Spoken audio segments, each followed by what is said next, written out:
take me under your wing, crack of thunder, as a wild bird sings, a sonic echo that leaves no room for doubt. All the shots bring it back to life as the world comes to your eyes. Are we all part of a given plan? All the shots bring it back to life.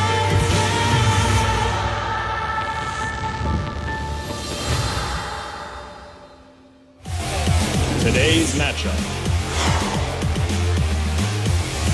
MVP. KT Rolster.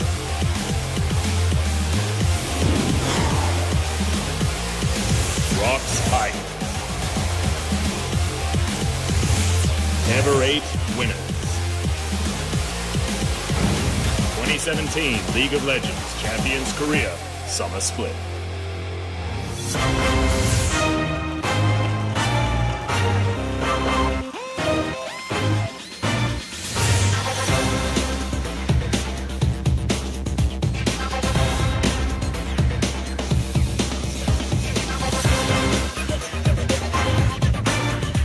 Welcome back, OGN Legion, to LCK Summer. I am once again Max Atlas Anderson, and this is Christopher Papa Smithy Smith, as you absolutely well know. And we've got some interesting games on the table today, Papa Smithy. Maybe not necessarily the most competitive, but it's been a very surprising part of the split. And that's kind of the interesting story, Atlas, is that it feels like almost every series, maybe our second one today, not so much, but every series that you have a top 5 team, a top 6 team, we're starting to answer the question that we've kind of had the answer for a few years. Who's the best team in Korea? With the free fall of SK Telecom, it feels like now we really need to understand each of the teams and their contendership a lot more cleanly, because you want to plug in SK Telecom for a great performance at Worlds, and maybe that part is still true. That part is not completely ruled out yet. But when it comes to recent weeks, they've struggled to the point where the champion of summer is for once looking pretty unreliable when it comes to your options, because is it KT? Is it Samsung? Is it a sleeping SK Telecom? It feels like we don't have a clear enough answer, and we need to reassess. Yeah, and of course, this season, the top half of the table is extraordinarily close. I mean, you've got teams like Jinna that were recently able to get that 2-0 over SKT, but Longzhu are looking very strong. Despite one game loss for a FLICKR against BBQ, they are also looking strong, coming off their 2-0 takedown of SK Telecom T1, and that has put them into the 4th place here, underneath KT Rolster, who is another team that we need to talk about, coming off a couple of victories after what was a difficult Telecom War and Rift Rivals. Yeah, I mean, slim victories, you have to mention. 2-1 over Jinna, that famous second game with the Yasuo. Ever 8 winners, they dropped a game there as well. So KT, the optimism is still, as always, kind of in question as to how excited you should be about KT Rolster, but they do, with SKT's fall, do shape as one of the big favorites for the summer season.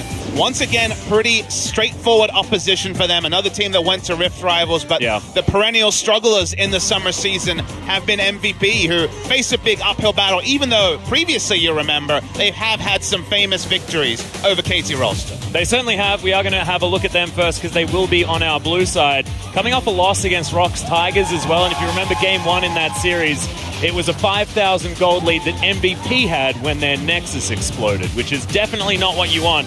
But no changes to the roster here, as it's going to be ADD Beyond, Ian, Maha, and Max heading to the Rift. And I'd like to see Max on the Taric again. I mean, I know there was a little bit of an issue with it looking like he did a ridiculous amount of damage in that first game. However, wasn't the case, still playing very, very well. And those dazzles being on point shows that him and Maha are working together nicely. For today, we're not 100% sure, but with 7-14 ostensibly coming next week, I think Max and many other people will be visiting the Taric, so the dazzling one will certainly be hitting the Rift. No buffs yet on 7-13, so an off chance, like you say, maybe with Kalista, for example. That's been a duo that BBQ have piloted to success as well.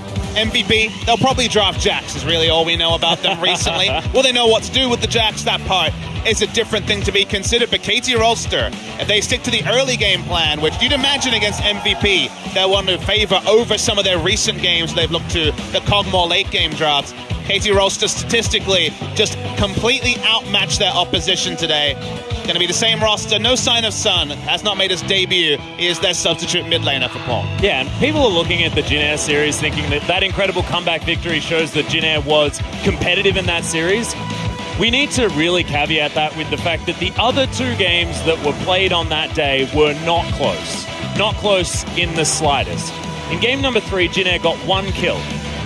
They did not get a dragon, they did not get a turret, and they got 1 kill onto Smeb on the top side of the map, who was more than happy to die. Look, he's got a big grin on his face. He doesn't mind. He's a top laner. But the ceiling of KT Rolster, I don't think has ever been in doubt. On paper, in practice, they have had many impressive games. But you look recently, since that series against SKT, they have exclusively played 3-game series. And it's not like ROX, Tigers, Jin Air, and Everate represent the SKT, Samsung, and the teams that you'd really expect to be running KT Rolster close to the grain. So, again, we're looking for the 2-0s. It feels like KT 2-0s are kind of the rarest currency that have happened in fits and spurts, but those are the sort of things I think that will separate them from the competition, because the competition this season, as SKT is finding out, is very hard.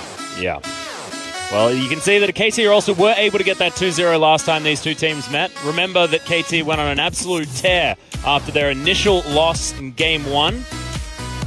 So able to really smash MVP in that particular series, 6.8 to 1.4. About a month ago, Game 1 was about as standard KT Rolster draft as possible. Rumble, Kha'Zix, Galio, Caitlyn, Braum. You won't be getting Caitlyn anymore, you'd imagine, on patch 7.13. And then the Pentagons, they tell you the story. Small Pentagon for MVP, massive Pentagon for KT Rolster. Score has the second highest overall KDA in summer season behind BDD. But KT, in general, outmatched MVP. But you would have said that in the famous series where Max showed up, played the support brand, and just seemed to blow away the bot lane and then the rest of the team of KT Rolster. MVP always have a trap card. They've tried the Jax recently. It struggled, and if it's a top lane Joker pick, a top lane off-meta pick, this is not the man to play it against. As Smeb has been in great form this season. You'll notice, though, Shen, statistically his most impressive performing champion, a whopping 28 KDA over 4 games. Yeah, and you can see those 3 games that we've got up on your screen right there. 15 KDA, 11 Undying KDA, and then 15 KDA again.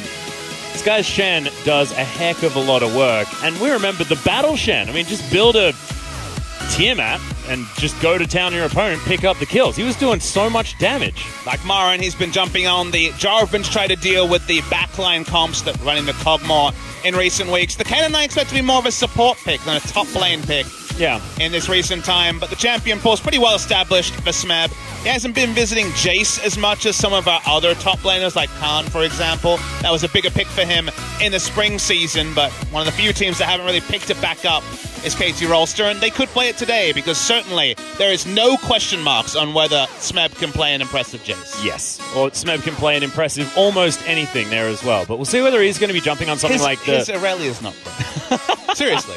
Right, yeah, well... When was the last time we saw Aurelia? Hey, Chachi's jumping on it in EU. Anything's possible, man. A lot of things happen in EU pubs. Some of them come here, like Kalista Rakan. You can't hold that completely against them. Hey, that's true. That's true. And also, some of the players theoretically come back here to Korea as well. But let's get towards this draft, because I'm interested to see what is going to happen, whether MVP are going to continue down that Jax train like you were talking about, and whether KT are going to play some of these late game style compositions. I loved the KT comp that they ran Game 1 against Jin Air in their last series. The one with the scores Nidalee coming out. They managed to get their hands on the Galio there as well. They made this Kog'Maw composition that was impossible to get through. And I don't think we're going to be seeing too much Nidalee. I feel like that was kind of forced by how many jungle bans there were. And there could certainly be jungle bans here, but does feel like it's a bit of an extended bench pick. 5 seconds away from Champs League. We will go live on the hour as always. This could be a quick one, or we could see MVP joining the list of teams that are giving KT struggle, taking games away from KT. If KT want to finish first overall, they need to be getting the game score up with some 2-0 wins. Yeah, they need to, and they need to do it because Samsung Galaxy are still definitely doing a whole lot of consistent work towards the top of the table, not slipping nearly as much as the likes of SKT. But let's have a look at this draft. As Galio already banned away from Pawn, which makes a lot of sense. KT can utilize the heroic entrance very, very effectively. Caitlyn ban, no surprise at all. No. So, on the blue side, what will MVP reach for? Kalista is a possibility, even though Maha hasn't found a win on that champion yet. It could just be the Jax they've been contesting heavily in recent weeks. Rek'Sai and Elise are their two big jungle picks. So I think first picking for Beyond is definitely a likelihood on both blue and red side, but waiting to see if the 7-13 meta will take any more twists and turns. Yeah, the Elise feels like a pretty understandable takeaway, as Beyond will get either that or the Rek'Sai if he would like on the first round of picks. Feels like his Elise priority has been higher than Rek'Sai, even though I'm a pretty big fan of Rek'Sai even into the Elise matchup. But Elise is kind of old comfort for Beyond. Well, the Thresh is going to be banned, so both of those junglers going to be available. In fact, only the Zac being banned away as far as the jungle pool. But I like this idea. MVP have looked much better when they're able to get their hands on the Elise. And it's only really been the last week or so that it's been available as a pick for Beyond. He'd only played a single game of Elise when he went into Rift Rivals, with Elise kind of being decreased in priority in recent weeks, with Rek'Sai being seen as a pretty happy trade. I guess shouldn't be too surprised to see him getting his hands on the Elise a bit more. But KT, we wondered, would it be the early game? Would it be continuing to practice the Kog'Maw comps? And pretty clear answer with pick one. Yeah, there it is. So Kog'Maw going to be locked away. Gragas would be the jungle of choice to disengage for a Kog'Maw. Or Skarner. I think Skarner makes a lot of sense as well. Yeah, I mean, the Skarner pick is pretty standard. The obvious Skarner this is pick. like first Skarner in forever, but... But I mean, we probably should have seen it coming. It makes a lot of sense based on the Elise that we're seeing on the other side. Now, what we'll say about Skarner, as Skarner is certainly a left turn. I love Skarner, by the way. Cinder Hawk buff comes That's through, true. and that means that his clearing is faster. Would expect it to be a Cinder Hawk Skarner. The rest of the item build, because the last time Skarner was in meta was Ambition bringing it back with Trinity Force. Yep, Warrior Trinity Force before Worlds last year. We've had no Skarner in 2017, and trivially, we have a first-round Skarner, and is that KT just playing to the crowd, playing against a team they should be beating? Very interesting, because there's a bit of anti-synergy about Skarner and Kog'Maw, because usually, I guess you can suppress people away from your team, but in my head, Skarner is used to bring foes to your team. True. Okay, Lulu being considered here. Pawn could, of course, play that, but Mata and Deft might be looking to put some extra pressure on the bottom side of the map. The hover of the cannon made me feel like it was Mata wanting to have lane pressure towards the bottom side against Rakan, who doesn't necessarily show as much presence unless he's going to be engaging with that grand entrance. So the thing I was going to say, Papa Smithy, is that if they were really doing the fan service, it'd be Mata playing support Skarner. Doubt that that's going to be happening. You know, I'm going to have a bit more information to work out what KT's doing. First round Skarner. Really concerned it'd be taken away. Such a confident Skarner pick. You don't see Skarner picks like this, like first round, like, yeah, that's obviously like... They're on the red side. They could have last picked Skarner. Yeah, they could have done anything. Oh, but it's exciting. Jarvan going to be taken away from ADD, and there's the Karma ban as well, just to make sure that this build the Kog'Maw up composition is not going to be able to get into full flight too early. But building Ian, a champion with lane pressure in mid lane, is no trivial feat. Orianna for him, 0-5 on the season, one of his old blind picks. You'll notice that Syndra has not been banned at all against Ian in this particular game. Could be taken by KT, or could just be left out by KT Rolster. So interesting to see if Syndra just does shape up to be a confidence draft for Ian in the mid lane. Talia is standing a bit of a sore thumb at the moment, Papa Smithy. We've seen her priority rise incredibly high. But does Pawn want to draft the Talia into an expected Syndra pick? It is a bit Probably of a not. headache of a lane. But it looks like perhaps they'll just be going confident on power.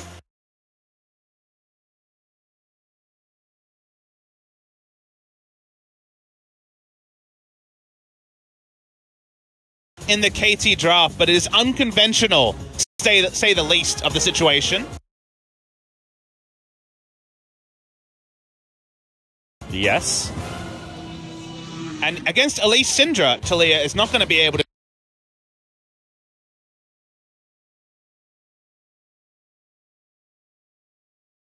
take teleport, you'd imagine.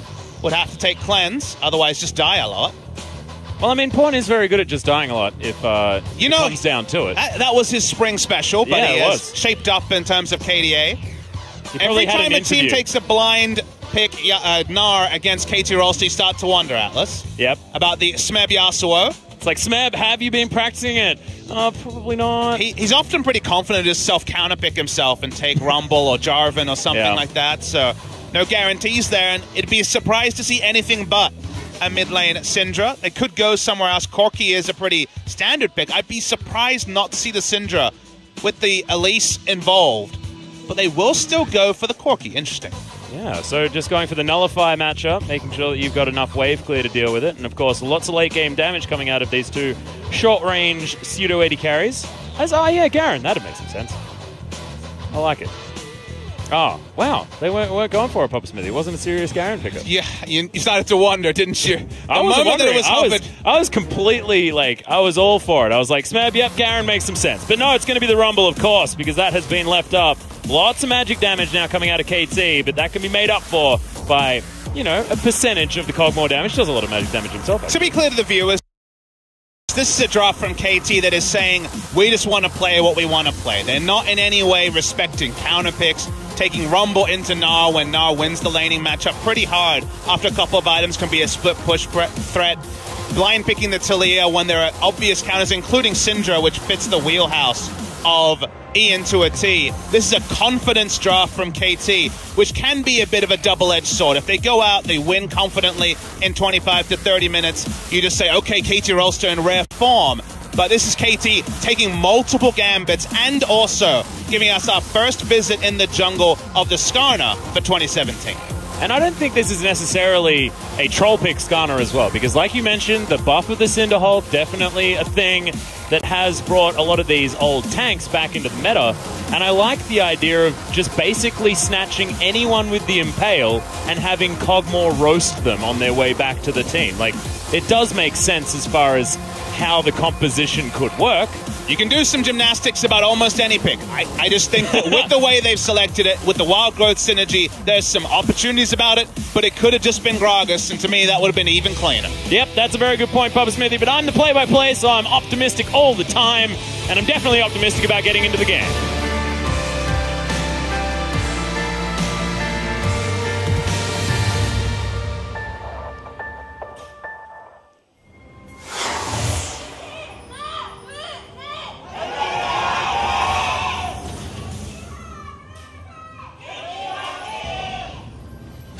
Okay. People are a little bit quiet. There's quite a few people in here right now, Papa Smithy, but maybe it's just a little bit warm. Oh, the adorable Crystal Spires, and that is my favorite Skarner skin as well, Papa Smithy. I'm just so happy. I'm so happy, Score. You've done very, very well. I know you're going to be advocating some sort of Rage Blade build, knowing you. Oh, I was going to save that to halfway through the broadcast. That was going to be the best part, Papa Smithy. I'm sorry for spoiling, Atlas. Aww. Should we just spoil Game of Thrones now as well? Yeah, let's do that. Sounds great. What the heck? Oh, did he just draw a little Skarner in that time? He did not come to the stadium expecting a score Skarner. That's what I thought. I was like, wow, this guy knew. Okay. Good ward here by MVP. Spots out all of KT in their early game, but just setting themselves up around the Crystal Spires. Well, Score has played 2 Skarner games in the past week on his main account, 1-1. Oh. So he has been playing it in solo queue very clearly. Not for a few days, though. I see a Cinderhulk Skarner in his match history, and I imagine it's going to be something along the lines of Cinderhulk into Righteous Glory, because Righteous Glory also had a build path change, so the Turbo Skarner is going to be in full effect. Certainly hope so. He's going to take the Crystalline Exoskeleton as item number 1 on that skills list. ADD going to go down and grab a Crystal Spire for himself. Nicely done. You notice passive attack speed good on the W, of course. It starts on the blue buff, wants a harder leash than will be possible from the Rumble, and top lane doesn't want to miss experience in a ranged versus melee matchup against the Gnar, so a bit more constricted, and Skarner famously pretty blue buff centric, less so than before. I felt like a lot of his mana costs were normalized a bit more over some of the different iterations of the changes for Skarner, but still, the point still stands. Yeah, can definitely spam Q a lot more than he used to be able to. Sort of hurts your hands playing Skarner a little bit. Not quite Evelyn levels, but still does hurt a little bit. Those 2 are definitely the biggest defenders. Yes. But still clears the jungle very, very quickly, does the old Skarner, especially if you can get on that energized area. The extra movement speed and attack speed's pretty handy. Going to set up this Spire as well. see whether Beyond's going to be hanging around. The other fun thing about Skarner in a comp like this is that, famously, suppression, you need the QSS against Skarner. But if you think about it, QSS getting you very, very little value against any of the other champions. So being forced to take QSS against this comp is kind of like if Malzahar's support was the only thing on the enemy team. You feel like you need it because you have to respect the suppression, but when you're getting such low value apart from the magic resist portion of it, then it's forcing item builds and decreasing item efficiency. So when it works out like that, you have to smile. Yeah. Although, I mean, with everyone on KT's lineup doing decent amounts of magic damage, you're going to be feeling good about the magic resist portion. You're exactly right. Not a lot of hard CC coming out of this KT team composition, which makes sense. It feels like the KT flavor, We want to do damage to you. We don't really care about CCing you because the best CC is death, as the grand entrance is going to be escaped from there, but Mata has to use his flash. There's now death. Lots of damage. Yeah, only a couple more auto attacks, and he's dead. Nope. It is at least going to be the battle dance helping things out. Pawn over to the side. Beyond not able to get himself in there. So a lot of action, not a lot of results here. Maha was smart in that he realized there was maybe going to be another auto that he could just healed mid-flight, but didn't use either summoner and able to stay in lane. Doran shield regen going to get him back up, so not investing any summoners there was pretty heads-up play because he did have the answer with a mid-flight auto attack. Because, okay, we have to go way back when, because if you remember, those matches we talk about were in the Worlds qualifying gauntlet and the finals. It wasn't actually in the season. So when it comes to an actual LCK regular season game, it was 2014 summer. That was back in the OGN Champions Day. If you guys are watching this on VOD, you had to pay for the VODs. Yep. That was a long, long time ago. I remember actually watching that, looking for, like, Skarner strats. Because I was like so keen on Skarner Pop Smithy. I was a big advocate. Not quite as hipster as my Mordekaiser ways, but otherwise definitely a fave. Something SK Telecom in 2014 summer. Yeah, that sort of thing. Okay, Pawn clearing things out. I'm going to try to stop fanboying about Skarner too much. He's going to be conspicuous in about 2 minutes or so when he starts hitting level 6. Just level 4 and power farming at the moment. Different flavor of jungler from Score, who does really oscillate between high-impact ganking junglers and also the more farming style. Graves, one of his big favorite junglers in previous seasons. Not able to create the most lane pressure, but when your lanes are Rumble Talia, they're going to be winning the pushing war early. That does allow Skarner to have the luxury of getting to level 6. If you took something like a Yasuo top lane and got pressured, Skarner wouldn't provide a lot, so maybe a bit more insight into why they went the Rumble route. Or maybe it's just that Smeb really didn't want to play it as Beyond. He's going to flash into the cocoon, but Pawn not going to get hit by that one. Teleport has been brought out as KT moved everyone to the mid lane. And now Beyond is more than dead. So much damage. First blood goes to Smeb. It's a party. KT just wanted to have everyone involved. And that's probably the first time I've seen an in-combat, basically, Weaver's Wall. You can't actually summon it when you're using it, when you're taking damage, but when they notice the exit strategy that is Weaver's Wall, essentially during combat as the team rotates up, kill goes over to the Rumble. Nice rotation from KT, but picks up the first blood. Yeah, and gets freely back up towards the top lane as that had already been shoved in. You mentioned the fact that Rumble had the pushing power. Not going to be punished for this at all. So now it's KT with 1,000 gold lead, despite it only being that first blood that has been picked up. Getting the gold lead in the lanes, like I mentioned, and Kog'Maw staying competitive means that even though this comp doesn't have a Protect the Kog'Maw identity like BBQ have been drafting and other teams, including KT Rolster against Jinne have been drafting, they do pack a lot of power in their lanes. Maha found by Pawn, but just going to be one side of the threaded volley. Yeah, no, also Pawn didn't have a whole lot of health, so I have a feeling Maha, if he wanted to, probably could have gone aggressive, but just didn't know where the rest of KT was, didn't want to take too much of a risk, and he'll move back down towards the bottom lane and keep farming things up. Got himself a cull. Just trying to go for the investment banker strategy. Does delay his first item, the Essence Reaver, which is hardly a power spike to speak of. Really interesting to see how MVP bridges the mid game. They have person we always talk about, the Trinity Force Corki, but if he's trying to take auto attacks, he has to respect the suppression and the guaranteed initiation, even through the Valkyrie of the Skarner. So focusing on vision control in the mid game, I think, will be big for Beyond. If they have double control ward on the left and right side of mid lane as the Trinity Force is complete, you can actually make your plays as the Corki. But if they lose out on vision, it's going to be a pretty low-value Corki if he's forced to stay in the mid lane. So maybe trying to crash a side lane turret and rotate the Corki to a side lane might be the way for MVP. Well, Mata is in a lot of trouble. Doesn't have the wild growth just yet as the heal is coming through. They're trying to get the kill, and Max is going to pick it up and battle dance out, and that's just a 2 versus 2 kill. At level MVP 5. on the bottom lane, yeah. At level 5, able to just walk up. Nothing Kog'Maw or Deft felt he could do. Heal was cancelled out by the Ignite. No value there. So lets you know the 2v2. Just what the Lulu pick really tried to shore up. Not looking fantastic for KT. CS-wise, Deft is still competitive. So right now, the lead isn't growing into CS. But if they're actually able to grow that, then Score's positioning will be focused onto the bottom side of the map. Yeah, and of course, Mata, unfortunately not having his flash, had to use that in another 2 versus 2 exchange, and good timing by MVP, because they waited until the very end of that flash cooldown to start anything up towards the bottom side, had their opportunity, went for it. Dano sitting in a ward, control ward on top, has everything up, but he knows that Gnar has jump and also flash, so for now, isn't going in, and Score will just back away. Just hanging out for the moment. Okay, Mata going to get some vision over the side, but Max is going to clear that one out. Good control ward there, just to make sure that they can spot any stray Talias making their way towards the bottom side of the map. Certainly a favorite thing there, as Wallop goes down onto Smeb, who gets Nard into the wall as well. A lot of damage coming out of EDD, but Smeb doesn't show a lot of fear, as he just tries to burn down the big old Gnar.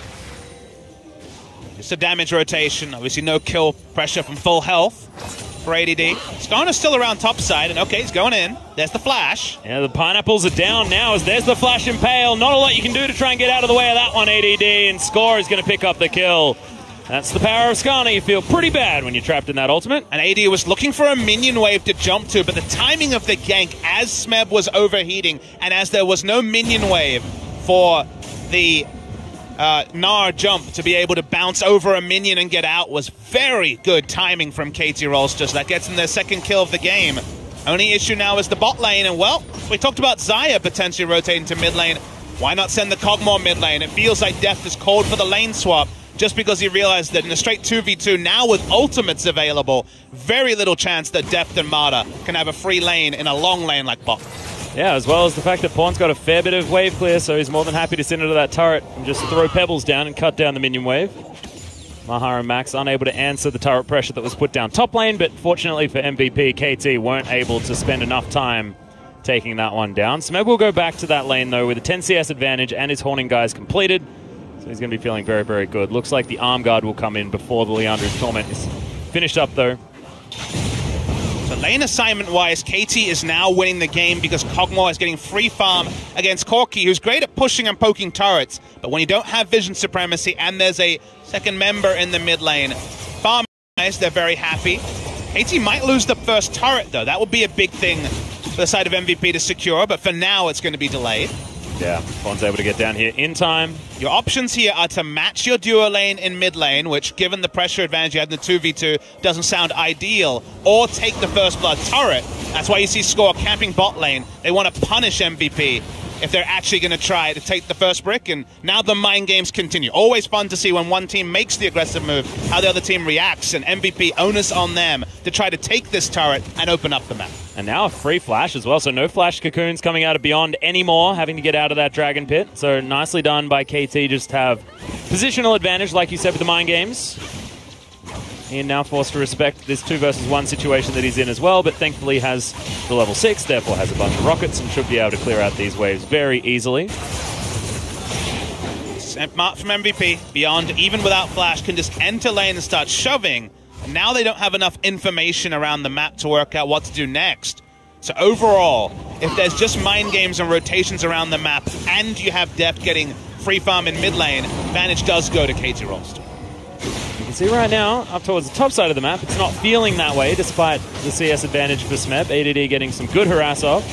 Hex Drinker completed, and Pawn's going to grab his blue buff and still be able to defend this turret. Bottom lane from MVP have gone back to base. It's going to be Berserker's Greaves completed now for Maha. Can move around a little bit more quickly. Not opting in for something like the Ninja Tabi that you have been seeing a lot more. The extra damage. still does have a lead as far as CS is concerned at the same time. Score, looking at his items, not necessarily going for the Righteous Glory just yet as item number 2, but certainly has the Cinder Hulk and does look like he's heading towards something like some Mercury's Treads. The Righteous Glory build path is super good now. It does build out the Glacial Shroud, so an easy item to build that we know he'll go there eventually. Finally, the bottom turret goes down, but here's the answering attempt. Yeah, I have a feeling ADD is going to be in a lot of trouble as Mato's just tanking up the turret. The Impale comes in and just dragged up the pineapples and taken down. Feels like a little Nicky reference, Papa Smithy, as that looked brutal. Certainly was, but there's extra objectives on bot side, so okay, a kill is claimed. But Ocean Drake as the first one, not ideal, but going to be absolutely free on the side of MVP, who do end up with first brick and also the first Drake of the game. KT trying to make the best out of the scenario that allows Deft and Mata to lane safely in the mid lane, though, so feels like both teams are getting victories, so fun to gauge what this means as the mid game is almost upon us. Yeah, like you mentioned, towers traded, so gold lead as we check in, still 1,000. The score's going to steal away a Gromp and make it 1,100. Deft and Mata still clearing things out. Have to remember that any lead that KT has is pretty good when you've got a Kog'Maw on your team, because the late game feels pretty free if you can make it there. We have seen the Kog'Maws lose, though, and it was KT that was able to do it. Yeah, the threat on him is pretty high, if you think about it. Specifically, the Rakan can do a lot of work in terms of the gap close, and Gnar also from a flank. When it comes to Peel, really there is only the Lulu's wild growth, some shields, and I guess you could suppress someone diving, but that's not what the Skarner is set up for. Skarner very much is similar to Elise in terms of identity and how they want to use the pick. Get control wards down, someone face checks, suppress them, instant guaranteed kill, and move on from there. So when it comes to true 5v5 team fights, it's not going to be the Braum and 4 tanks that we've seen in recent patches with the Kog'Maw. I mean, I think Score does have a little bit of options when it comes to trying to peel. You know, crystallizing Sting, you can get yourself a bit of a cute little stun, but you're right, not a lot of options. Pretty situational nowadays, not the perma-slow of before either. Okay, teleport coming in, and this is Equalizer territory. Yeah, Score looking for the Impale once again as beyond the Spider caught, but he's just going to blast cone his way out. That was stunning. An MVP going to be able to easily escape. Thought that he was trapped well and truly there.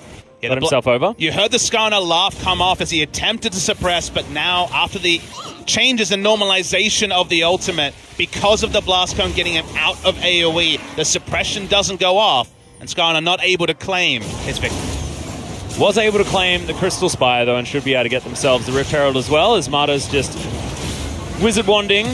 Herald, as there's the Flash Impale. Another Equalizer comes in. They've got walls everywhere as Max is just going to evaporate now. Mata looking for the Flash, gets in there, finds her slow, beyond slowed as well. We said hard CC was a problem, but the soft CC certainly there for KT as they're taking a lot of damage. Smeb has the heal from Depth, though, who's still chasing after Ian, and they're so low on the side of MVP, but it's ADD taking down the turret and the rest of MVP fleeing for their life. But it's also KT in a bit of a power trough, making the successful plays happen. Trinity Force just complete on the Corki, but the fight was fought on KT's terms after Score instantly peeled off and got the suppression onto the Rakan. Died to the death by a touch from the Rumble. And from there, Gnar never even found a teleport spot. Mega Gnar timing was there, but the teleport ward was not, and KT grow a bigger gold lead.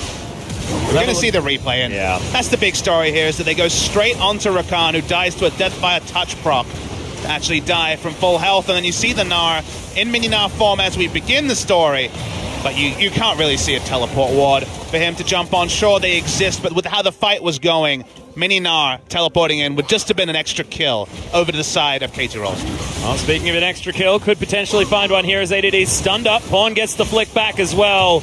Just scooped in. That's going to be the Flash, but I have a feeling he's not going to escape as Mata is on his way down, and Mega Gnar not going to save him from that. So Score grabs his 3rd kill of the game and sticks on to 100% kill participation. Yeah, mistake from the side of ADD. The rest of his team was around the top side trying to take the Rift Herald. So him being overextended in bot lane, even if it wasn't a massive overextension, was likely to get punished. KT looking just to get the immediate gold, putting the value in getting gold into Death's pockets by taking down these turrets, and that will be the outer ring going down in unison. Yeah, completely. Ian's going to trade it, so Rift Herald plus a tower in trade for 2. Probably still not worth it, but MVP will probably take what they can get at this stage because it feels like they are just bleeding after what was a great fight from KT around Rift Herald earlier. And doing the team thing and holding down ADD as well, whose itemization has to have been delayed. He's taken the Hex Drinker into the into the Rumble, not being able to go for, say, Black Cleaver, Frozen Mallet, which is usually the laning build against most melee champions. But that delay means that when it comes to the Nar's ability to solo down Rumble in the side lane, timer's getting sent back and back, Atlas, and that means that that particular game plan of playing around the strong pressure of a Gnar in a side lane, probably going to have to be team fighting Gnar, which certainly can go feast or famine. Yeah, becoming more and more difficult as now the turret is getting sieged by MVP. Are going to move themselves out of the way. Rift Herald does do a fair bit of damage, but probably won't take down this turret. It's not what they want. Gets her eyes closed, unfortunately. Does a lot of damage. Not going to be able to kill the tower. So Maha running away. KT retain control over this map with their mid-outer turret still up. Still giving them the extra pressure that it does provide as far as vision control. The unknown factor of playing against a Skarner is kind of playing a mental game against MVP. They had a control ward on the left side of the lane where Skarner was coming from, and yet they weren't willing to step up and actually put in the auto attacks onto the inner turret because they didn't have complete vision. When you're not scrimming against a champion who has been largely out of the meta for the entirety of 2017, your first thought is to remember what the champion does well and try to minimize your risks against it. But in that same coin, Def's picking up farm, them not being able to get the maximum out of the Rift Herald that they traded heavily for. So the mind games of being able to bring out a unseen pick for a long time, I think are also working to the side of KT. Well, I mean, one thing that MVP can hang their hat on is the fact that they've stalled out the game of Dominion that's going on right now, evening out the Spires over both sides. What's Dominion, Atlas? I've never heard of that. It's fast and it's fun, Papa Smithy. I think it's a past tense thing.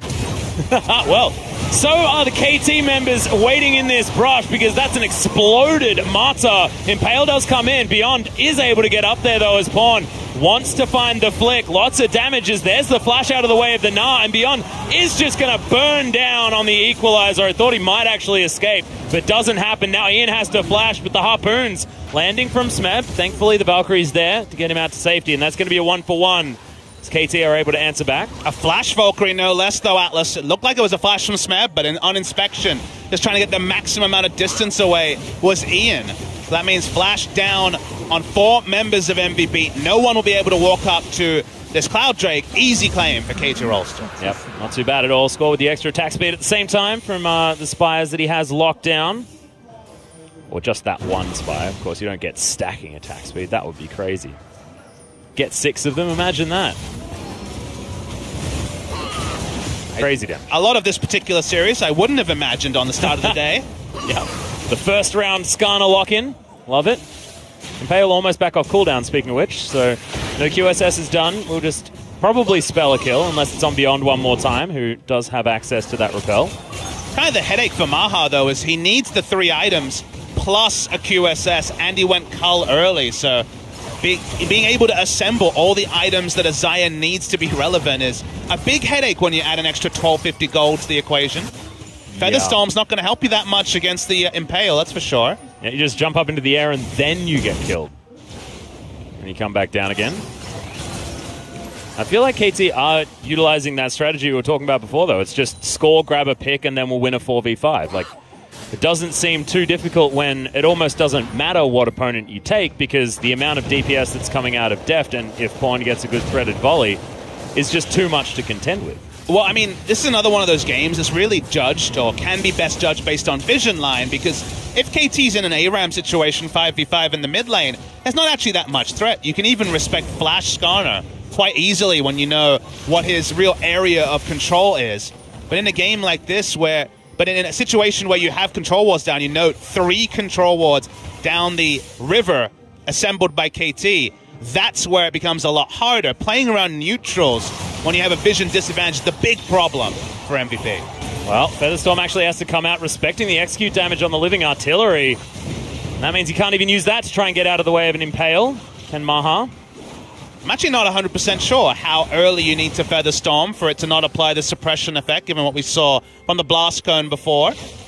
Yeah, well, it makes you untargetable, so I imagine it works, but That's, for some reason, I haven't seen so much of the Skarner-Xayah interaction in competitive play or in my solo queue games, Atlas. Really? You didn't see that back in 2014 when Skarner was last played here in the LCK? There's a big Gnar on the bottom side, as there's the wallop onto pawn as well. Marta's making his way down, but Max is here as well, evening out the odds. Beyond Maha a little bit too far away, and that is just going to be the disengage. Everything's fine on both sides. It's an ultimate being used as the Black Cleaver's already significant cooldown reduction. KT continue to step up. They continue to put down vision, largely controlling the area around Baron, their next big target on the Rift. As the Righteous Glory we spoke about is complete. Yeah, done. Turbo Skarner, well and truly back in action. But you have to admit that while Righteous Glory, never been a better time to build it, feeling really good. I guess maybe when it gave an AoE. I guess back in the day when we had Shirelias, that was perhaps slightly better than what Righteous Glory represents. I feel like score should be an Olaf then, though. But the other core item for a Skarner was always that Banshee Veil, and that's now an item he can't really put together. AP Skarner still works, doesn't it? He doesn't have quite as many AP scalings, unfortunately, due to the change to his queue. The mana tank version, I think, was probably the best for him, as he has mana problems as the game goes on, and then the no mana version was still very great tankiness for Skarner, but the ability power laden version means that Spell Shield no longer really accessible. Probably going to be something else, and maybe the Spirit Visage will have to be the purchase from Score. Well, Spectre's Cowl would be giving that one away. Something like the Abyssal Mask, also a good pickup for Skarner, given his mixed damage ways and the amount of magic damage on this KT lineup. Score's being very conspicuous now.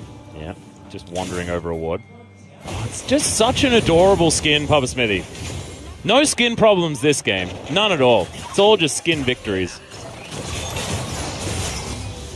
Trying to pile on the farm. He's actually gone for a Last Whisper, so maybe the Infinity Edge will be delayed quite significantly, or he will try to play out fights without a QSS, which is possible if the initiation is on the terms of MVP, but increasingly looking unlikely, given how the map has largely been controlled by KT in recent moments. And also, I mean, you're not exactly the highest range champion as well on the Xayah. Often the Featherstorm can be relied on, but I just feel against the Impale, you don't want to be without QSS.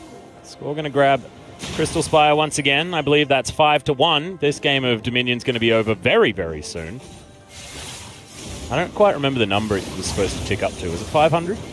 You know, I didn't play that much Dominion, Atlas. Didn't you? No. I wanted to find a map where Akali was relevant. So I found Dominion. We have once had a Dominion caster on staff at OGN, as Chobra was a big Dominion caster, actually. Oh, really? Yes. I did not know. I didn't know that Dominion was... If any of our viewers want to know more about Dominion, do tweet at Will Chobra. Definitely a good idea. He'll tell you all that you need to know.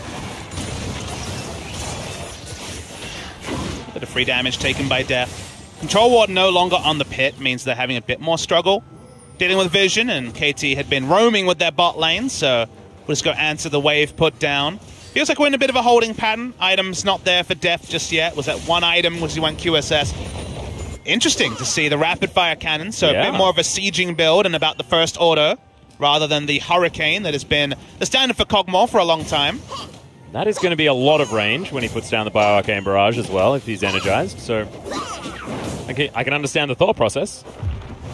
Weaver's Wall going to come in, though. They're looking for Maha. Has to flash. Get himself out of the way. Didn't want to find out if he maybe bounced the wrong way or not. That was looking like a bit of a line ball one. Yep. Also, didn't want to use the Featherstorm to see whether he could just glide over it. I don't think that works. It's one of those situations that in hindsight, maybe he would have been smarter to hold on to his flash. He will be no flash Xayah in a team fight coming up. No flash, no QSS Xayah as well. Big problem. Not for KT, they'll grab their second Cloud Drake, moving a little bit quicker. Definitely, if you've got a Kog'Maw on your team, you don't want to be going fast, so I like that. Of course, Armada going to be helping there as well. Now, KT could possibly look towards this Baron if they want to. They've got a lot of vision everywhere. Score's position is known by MVP, so they're not too worried about any Baron pressure right now. It's time to have a backup win condition in a multiple stack Elder Dragon. One more spawn of the regular Drakes first, though. It will be Ocean coming up in about 5 minutes' time. Oh, man. We've got an overcast day of dragons. No mountains that would have significantly helped KT, who've had the vision supremacy around the Baron for the past 5 minutes or so. They're waiting for a face check, not getting one yet, but a lot of damage from Deft. Yeah, I think that's why the rapid fire cannon came in. Maha took so much damage. There's going to be the slow. He's not even going to use the impale, doesn't need it, and that's just too easy. As soon as Featherstorm's done, the fact that flash wasn't there means easy pickings, and now 5 versus 4. Free Baron should be the case for KT. Yeah, they turn around Baron. They also can always peel and have the equalizer, a big threat depending on the area of attack that MVP used to approach the objective. KT haven't started it yet. They were looking for a face check for one of those equalizer plays like I mentioned. But for now, they started off. Score is very tanky, so they can peel off quite easily. And look at Smeb's positioning as well. Wants to get himself in for a flanking play. Doesn't want Max to be able to do anything as there's the equalizer. They're not going to take the Baron. They're actually looking for the turn. As Ian throws down his own miniature equalizer in the package. And KT are going to back away. So successful disengage by MVP, but maybe a little bit more respectful than KT needed to be. Could have potentially just taken that one away. Beyond's the same level. On Elise had flash up. There was a lot of chance there'd be some sort of contest. So you understand the logic from KT. And also, they don't really have an imminent danger of being outscaled necessarily. There are some things that MVP's comp does better than KT's as the game goes on. But some confidence in the process. Yeah. And just peeling off the next time and getting a bigger advantage. No real big headache there for KT Rolster. Well, Score's going to go back to base as well. We'll see what he decides to pick up with this Spectre's Cowl. Will be the Adaptive Helm to come in for the Skarner. Not able to afford anything else, so we won't get any peeks into what he's going to be completing next, as Deft has a BF sword, actually. Might be the Infinity Edge item number 3, which is definitely a different tack for the Kog'Maw to be picking up. Often the Hurricane into the Rage Blades, the opportunity, and I'm going to shed a small tear. The loss of the Rage Blade item number 2/3. Yeah, the Rage Blade has been pretty commonplace in recent days, but it feels like Kog'Maw items change meta quite frequently. Yeah. It feels like for 2 weeks people are like, well, Rage Blade second or third, and then Rage Blade's not built for a while. It's just the way it goes with the group think there. You know, a lot of players are feel players. They play the Rage Blade, they know exactly how much damage it is, and they stick with it, and then they see another option and consider changing. It does go through trends. And Deft has been doing things like this as well, where he's chasing after people for a couple of pot shots and waiting in behind vision. So, I mean, a Rage Blade's not going to stack up like that. You need to hit him 8 times for that one to work. So, not necessarily sitting there sieging, hitting a minion wave, and then charging it up in order to take down his foes. It's more, I want power immediately so I can kill people out of nowhere. You see the Skarner, you think, okay, we've got some pick options, and instant damage is stronger than the Rage Blade stacking up when you're trying to take someone down, or even stronger for the Bio-Arcane Barrage. If someone's trying to get out, there is great mobility, as we can see on the side of MVP. So, track your logic could very much be the consideration there, Atlas. Yeah. But I think the feel fact is probably more to the point. Deft is certainly one of those players. He likes a build, he likes a build. As Mata and Deft waiting to try and get a flank in here.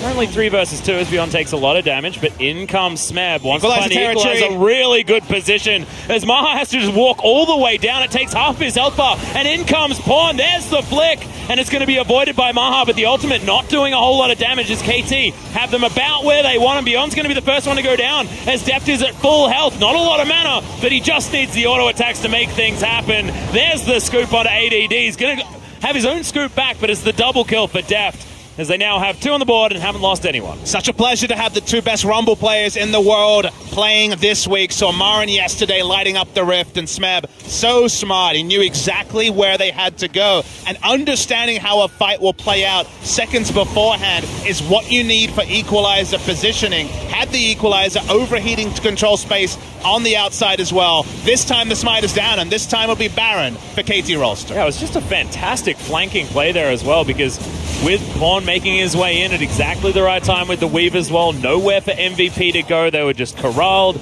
and destroyed. And we're going to have a look at that one again. That is the dream.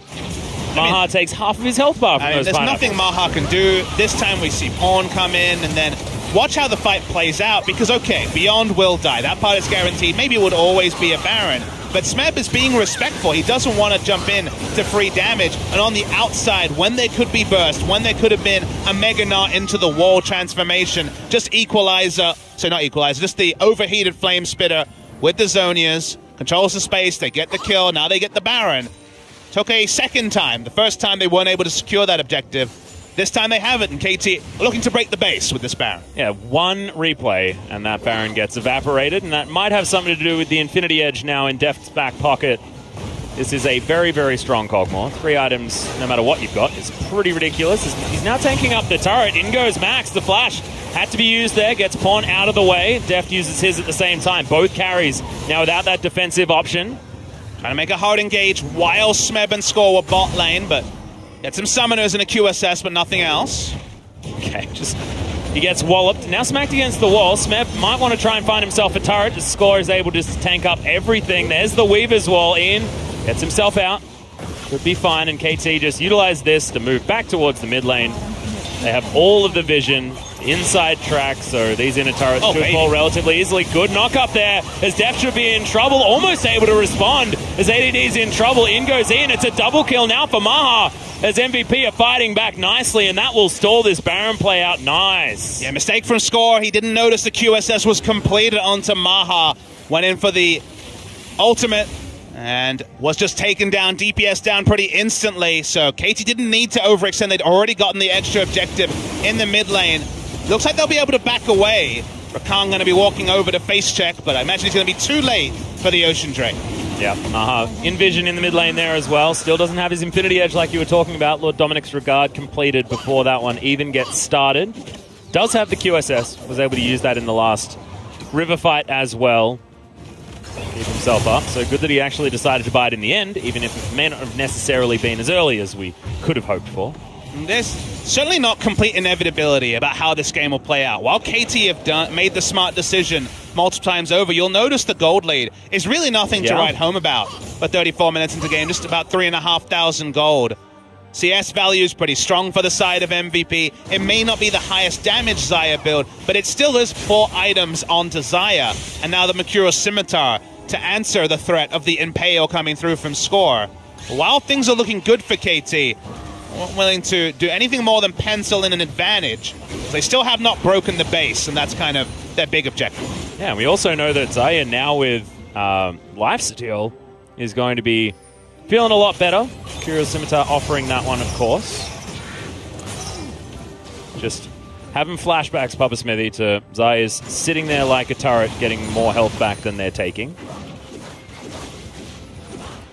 Really the only diver on the side of KT is going to be Skarner, and alone can struggle trying to get the picks he wants in the late game. We'll have to adjust target selection now. Looks like Deft thinks that he's a diver. Here's the teleport. Big flank coming in from ADD. He's got a exactly good right. Narbar, though. Yeah, great position. Smeb's going to move himself over. He is in vision, though, as ADD moves himself towards the backline. Gets the jump in as Deft's in trouble. Ian picks up that kill. It's another good equalizer as Ian's just going to melt to death. Smeb grabs it. Look at the AoE. My God, KT are ripping them up. It looks like he can kill the Kog'Maw, but who cares? Smeb's just got the damage himself. Pawn there at the same time. There's the flick onto the Gnar. And KT, they leave one alive, but Beyond has to slink back to the base. Yeah, Kog'Maw's AoE true damage as Smeb and Pawn. That was what that was. Were putting on consistent damage themselves. It was really a triumvirate there, Atlas, because it was a lot of Acathian surprise. It was, and a lot of threaded volley damage from the Taliyah as the Rumble came in overheated was the big story. They found consistent damage even when Kog'Maw was the first one to go down. The magic resist purchases are there for MVP, but sometimes just the accumulation of damage on the side of KT, and this time they break the base. Yep, terrifying. So they will be able to take down the inhibitor there as well, and next dragon will be the Elder. It's not going to be up for a few minutes.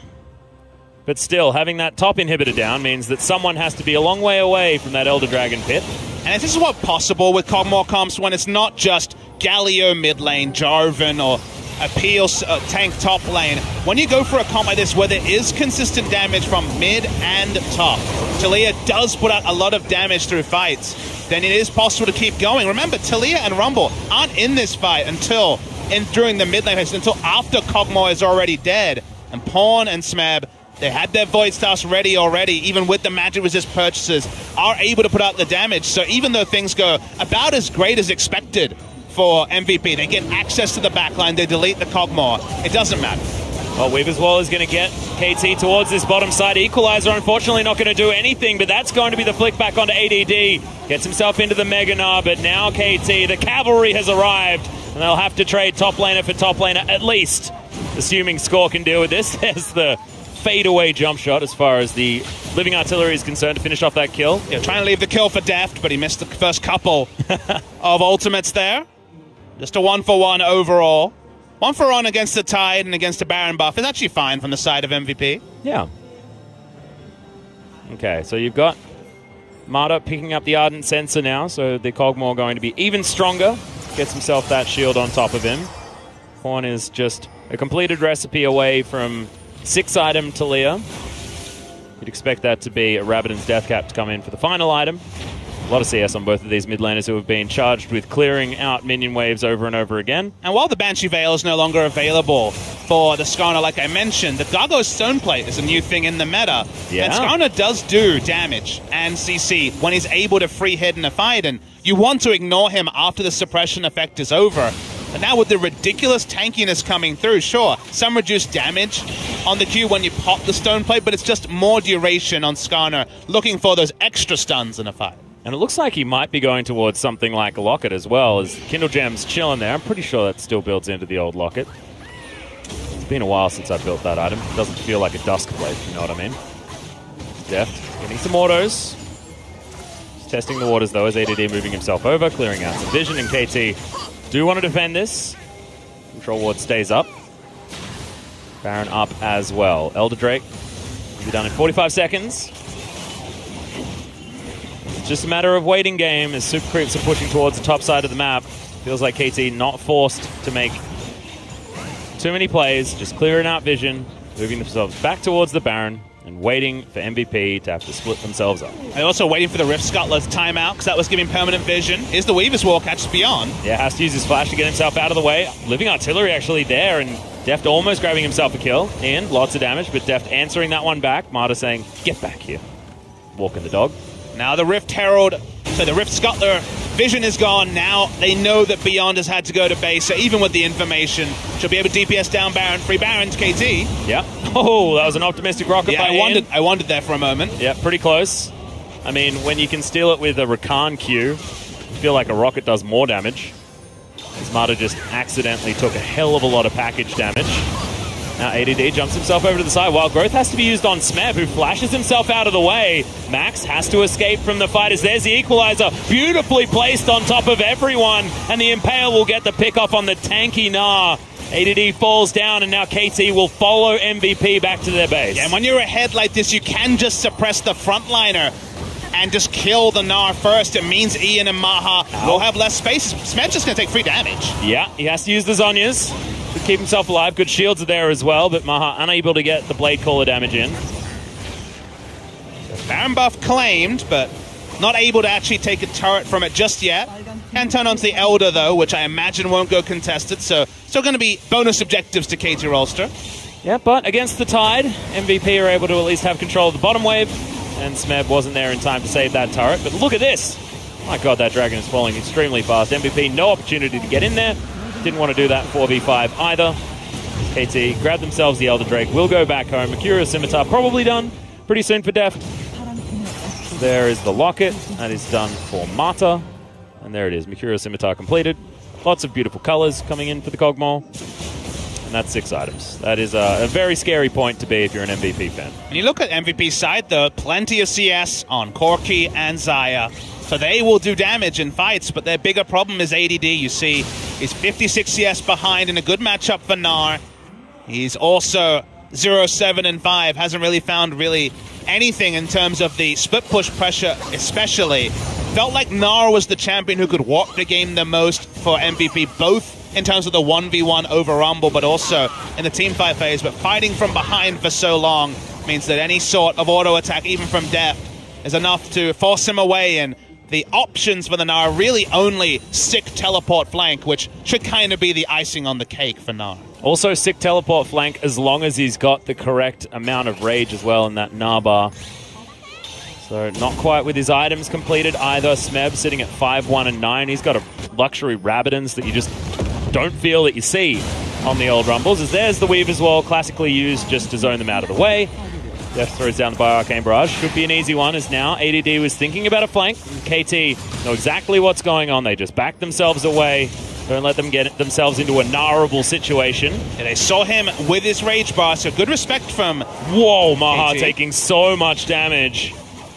Featherstorm still available, Flash and Heal both up as well. So it's going to take a little bit more than that to deal with him, but that inhibitor does not last long, and they've got another one open towards the top side. Looks like KT will move over too.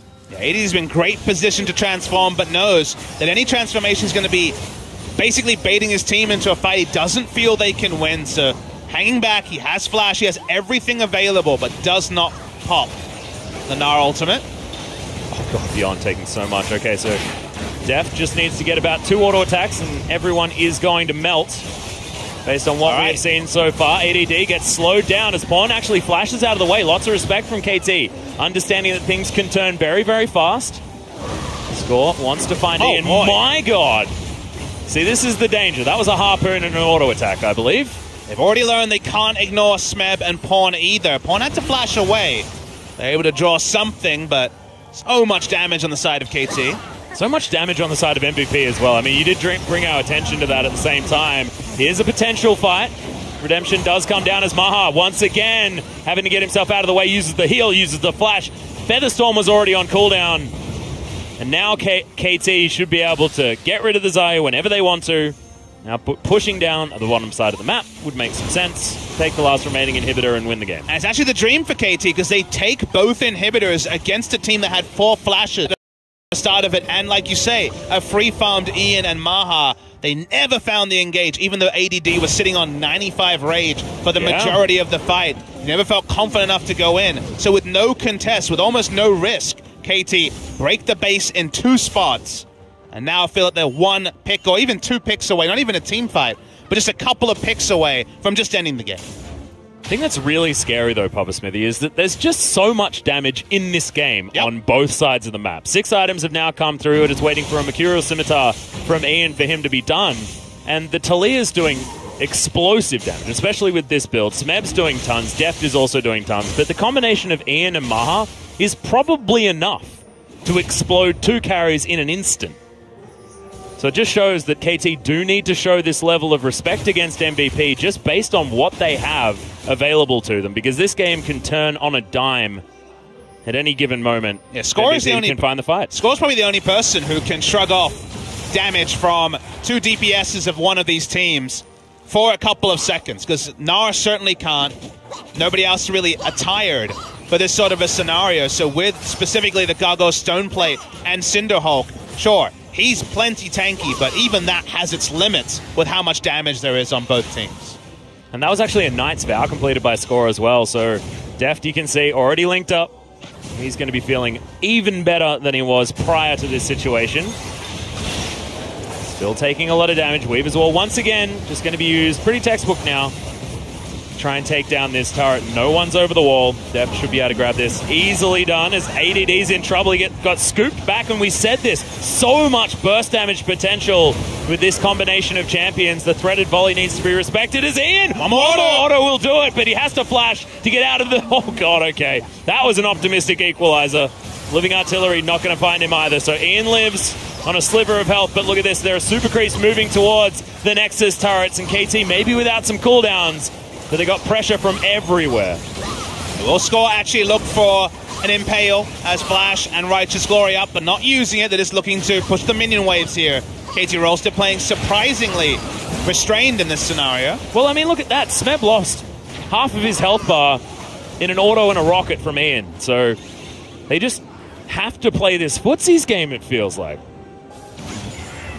Doesn't really feel like too much of a game, given how much KT has already claimed, though, is kind of the issue on the side of MVP, is that while like MVP has a lot of potential to do stuff, but just hasn't done any of it in the 47 minutes that we've been watching. And that's kind of the weird thing, is there's a sense of dread, there's a sense of inevitability of a KT victory, although... Well, Deft is actually going to get caught out. Beyond grabs that kill, and this could be the moment. Score going to flash his way out, just going to blast cone himself up into the sky, and now Pawn. Lots of damage, not a lot of health on the side of MVP's members, as KT still have 2 full health carries Score looking to try and get himself in there as Smeb. Another beautiful equalizer as the Weaver's Wall comes in. Maha will get flashed on by Smeb. Finds his way through, but my God, look at that damage. This is what we said as Pawn. Can't get autoed one more time by this Corki, who Valkyries forward, gets set auto, and now Score's going to fall down as well. Make that a triple for Ian, and MVP finally find that fight. And also, they find the fight before their Nexus turrets are taken down. They had just enough time to peel off. And take a lot of work from Ian, who has a lot of damage, but has to deal with so many different super minions. Katie would have thought that if they bought enough time with a team fight, the minions would get the job done, but they may actually use Baron and not even take both of those turrets. Well, they don't have Ian or Maha here to try and take down this Baron. It is taking a long time to die, and Ian is unable to actually take down the minions. This is probably the wrong decision from MVP. If you think about it, Mata also is going to be a complete nuisance. Yeah, he's just going to be frustrating. He's trying to waste time. If they're using any damage to not finish the Baron, it's more headaches for the base. All right, Little Ants doesn't do it, but that was so close. You did wonder, Atlas. Yep.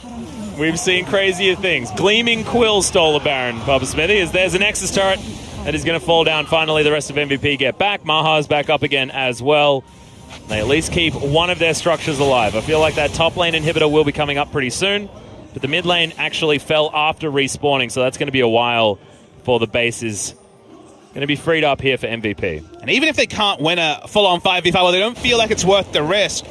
With that very low health bar on the second Nexus turret, and like you say, at the guarantee of a single inhibitor being down for a few minutes after mid went down a second time, there's a chance that KT can make this a naked Nexus and actually give themselves some options for a potential rush to end the game.